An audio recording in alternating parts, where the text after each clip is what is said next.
Starting in 5 seconds. Dear fellow citizens, Namaskar. On the eve of the 74th Republic Day, I extend my heartiest greetings to every Indian at home and abroad. From the day the Constitution came into effect to the present day, it has been an amazing journey that has inspired many other nations. Every citizen has reason to be proud of the Indian story. When we celebrate the Republic Day, we celebrate what we have achieved together as a nation. India is, of course, home to one of the oldest living civilizations. India is called the mother of democracy. As a modern republic, however, we are young. In the early years of independence, we faced countless challenges and adversities. Very high levels of poverty and illiteracy were just two of the many ill effects of the long foreign rule. Yet the spirit of India was underrated. With hope and confidence, we began an experiment unique in the history of humankind. Such a vast and diverse multitude of people coming together as one nation remains unprecedented. We did so with a belief that we are, after all, one, that we are all Indians.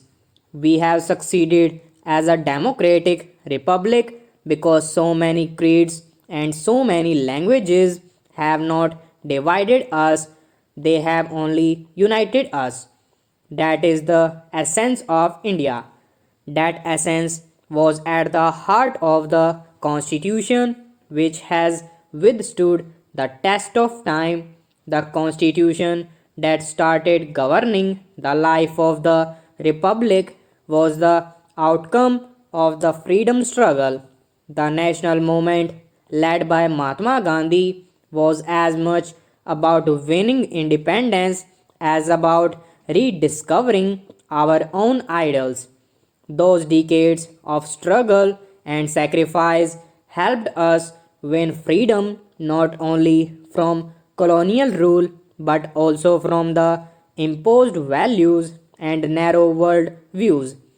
Revolutionaries and reformers joined hands with visionaries and idealists to help us learn about our age old values of peace, brotherhood, and equality.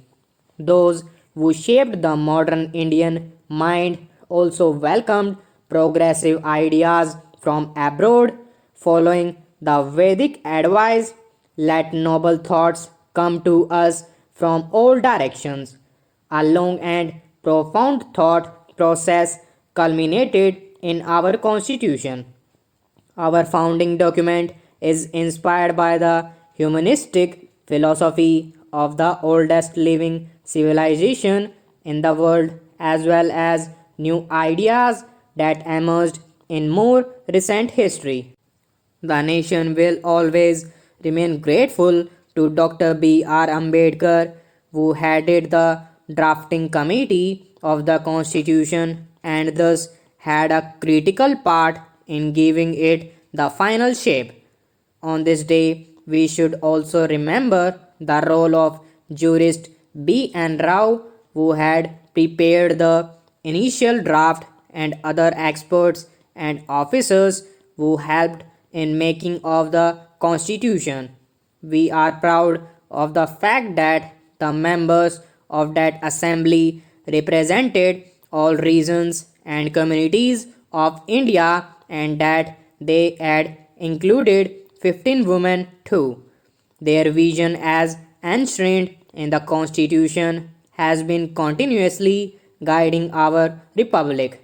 During this period, India has been transformed from a largely poor and illiterate nation into a confident nation marching on the world stage.